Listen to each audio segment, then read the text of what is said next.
Ya, Bu Fikri ada apa? Saya di sini mendapatkan tugas dari PPG Darjab kategori 2 untuk mewawancarai dengan guru dengan ada beberapa masalah yang saya identifikasi.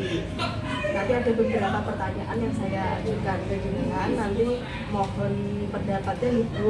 Iya, boleh. Bu Lutfi ini adalah guru di SD Gedung Dowo 2 dan akan saya minta bantuannya untuk memberikan pendapat untuk masalah yang saya identifikasi ini. Masalah yang pertama ini kurangnya motivasi belajar peserta didik pada operasi hitung pembagian atau dengan cara porografik. Dan pertanyaannya, menurut jenengan, mengapa siswa kesulitan atau belum mampu dalam menyelesaikan operasi hitung pembagian dengan cara porografik? Kan sekarang banyak siswa yang baik kelas rendah ataupun kelas tinggi sudah dihubungin untuk apa? Banyak emang yang tidak bisa. Ya, itu menurut jenengan tuh gimana? Kalau menurut saya itu yang pertama karena siswa itu menganggap pembelajaran matematika itu susah. Jadi dia dihadapkan dengan angka-angka itu sudah bosan, malas dia. Karena sudah ketakutan sendiri. Iya, pembelajaran misalnya kan anak, nanti pembelajaran matematika susah kan, belum tahu itu materi apa yang disampaikan itu anak sudah menganggap bahwa matematika itu susah. Itu yang pertama. Yang kedua itu bisa juga kalau pembagian itu kan ada konsepnya, itu mungkin gurunya belum bisa mengajar konsep pembagian yang mudah dimengerti anak. Jadi siswa kesulitan. Jadi gara-gara konsep mungkin dari guru sebelumnya juga ya. Ditambah lagi mungkin gurunya galak, jadi anak mungkin mendengar kata matematika takut gitu ya. Terus selanjutnya masalah identifikasi kemampuan literasi memahami makna bacaan yang masih rendah. Pertanyaannya, metode pembelajaran apa yang cocok untuk diterapkan guru untuk menarik minat siswa dalam belajar? Kalau metode itu sekarang kan ada PBL atau Problem Based Learning. Itu nanti siswa yang pertama dikasih masalah dulu, siswa disuruh memecahkan. Itu nanti kan siswanya yang aktif dalam pembelajaran. Yang kedua bisa metode PJDL atau Project Based Learning. Nah di situ siswanya disuruh membuat sebuah proyek dalam pembelajaran. Misal pembelajaran bahasa Indonesia ada kata kadangnya membuat iklan. Nah nanti siswa disuruh membuat iklan. Jadi siswa yang aktif itu yang cocok, menurut saya cocok untuk pembelajaran metodenya itu. Dan masih banyak lagi sebenarnya.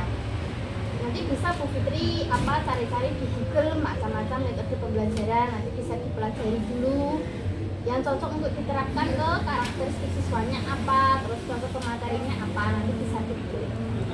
Terus yang untuk pertanyaan keduanya, bagaimana cara membuat proyek literasi yang cocok pada siswa untuk menarik minat baca siswa?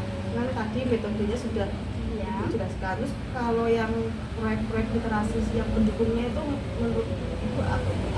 Bisa kalau menarik minat baca siswa itu bisa menggunakan pojok baca, membuat pojok baca di kelasnya Bu Fitri itu bisa, atau membuat angket minat baca nanti dikasihkan ke siswanya, biar siswa itu menarik untuk keinginannya membaca. Biar nanti kan motivasinya biar lebih kalau ada nanti kalau dia suka membaca kan nanti ilmunya bisa bertambah. Ibu, terus selanjutnya masalah yang diidentifikasi, ada peserta didik yang tergolong dalam slow learner atau diskalkulia atau berpikir lambat.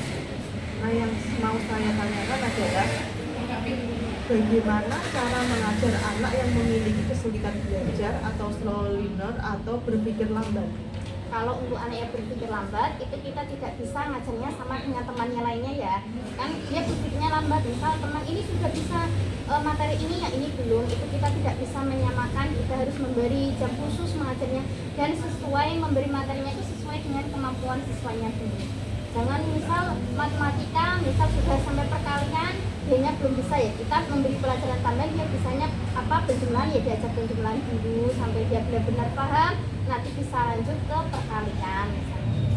Berarti itu gitu ya, harus melihat kemampuan anak-anak dulu ya. Iya. Terus selanjutnya masalah yang diidentifikasi yaitu keterbatasan saat ingin membangun relasi atau hubungan dengan siswa dan orang tua siswa.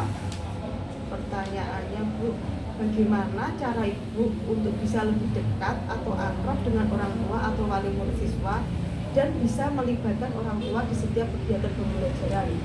Kalau sekarang kan sudah ada WA, nanti kita bisa sering-sering lah WA-an tukar pesan WA dengan orang tua, atau sesekali bisa juga kita kunjungan rumah ke rumahnya, nanti bisa biar lebih akrab.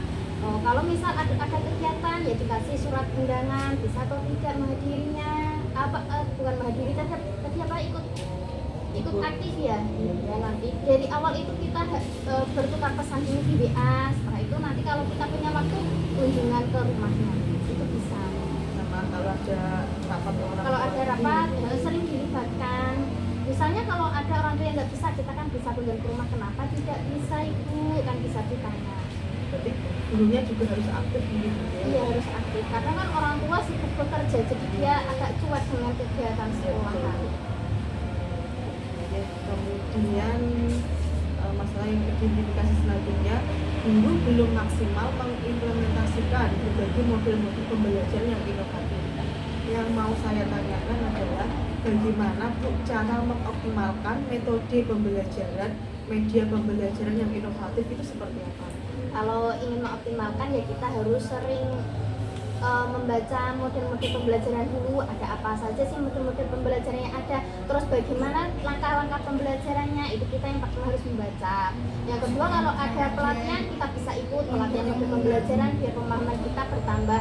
Yang ketiga, itu kita harus sering menggunakan model pembelajaran itu di kelas, harus sering digunakan. Jadi kita nanti bisa tahu, kalau kita menggunakan bisa tahu kelebihannya apa, kelemahannya apa, kan bisa sesuai dengan karakteristik anak didik kita di sekolah. Terus yang kedua, mengapa Bu guru itu beranggapan materi itu harus cepat selesai tanpa melihat pemahaman siswa? Karena kalau sekarang kan bukan kurikulumnya salah, cuma mungkin gurunya ya kan. Kalau kurikulum 2013 itu kan misal di kelas 5 aja ada 9 tema. Ini September aja sudah PTS 3 tema yang sudah dikasihkan, itu kan materinya banyak, kita itu dikejar sama waktu gitu. Apalagi kadang banyak kegiatan di Iya, sekolah. banyak kegiatan di sekolah, pembelajaran kan tidak bisa tersampaikan semua, jadi kita itu bagaimana caranya materi selesai karena sudah mau PTS, kan ini sudah mau September, minggu depan sudah PTS, itu 3 tema yang mau dikasihkan, kan kita bekerja bagaimana materi ini bisa cepat selesai. Kadang pemahaman siswa malah tidak kita perhitungkan. Itu bisa jadi. Terus selanjutnya Bu, masalah yang diidentifikasi yaitu guru belum memaksimalkan pembelajaran berbasis HOTS. Yang saya mau tanyakan, apakah Ibu sudah mengetahui tentang pembelajaran HOTS Bu?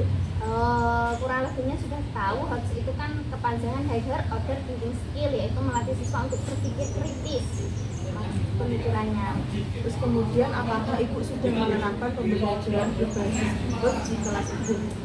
Ini mencoba melatih untuk menggunakan berpikir HOTS, karena kan sekarang ada kelas 5 kan ada AKM, di situ kan soalnya juga HOTS semua, nah itu melatih siswa.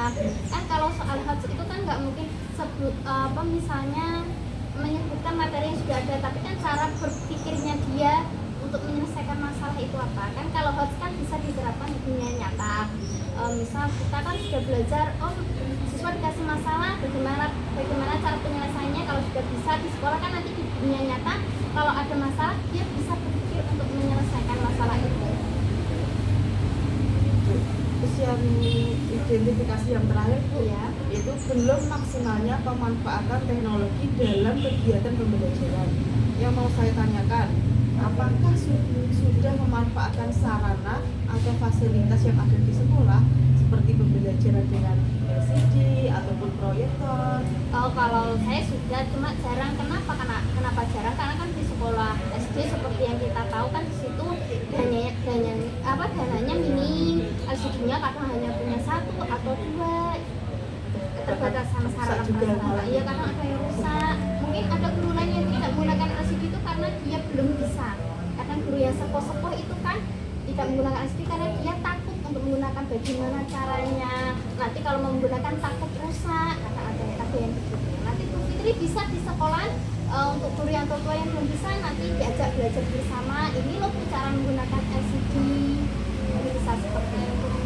Memang kendalanya kalau yang guru yang udah tua itu memang seperti itu, mungkin karena sebenarnya dia itu pengen tapi takut gitu, dia takut untuk nanti kok rusak gimana ya, nanti kan dia mikir kalau Ya. kan apalagi kan di sekolah gitu. Ada juga yang sudah tua, malas akan saya sudah tua, udah mau pensiun, ngapain ribet-ribet pakai LCD, kadang ada yang begitu. Sudah Ibu, terima kasih untuk sharingnya Ibu Lutfi. Ini juga buat penambahan wawasan saya juga Ibu. Nanti Sama Bu Fitri. akan saya optimalkan di sekolah saya nanti dari pendapat Ibu Lutfi. Dan terima kasih sudah mengganggu waktunya. Terima kasih juga waktunya Ibu. Ya, assalamualaikum warahmatullahi wabarakatuh. Waalaikumsalam warahmatullahi wabarakatuh.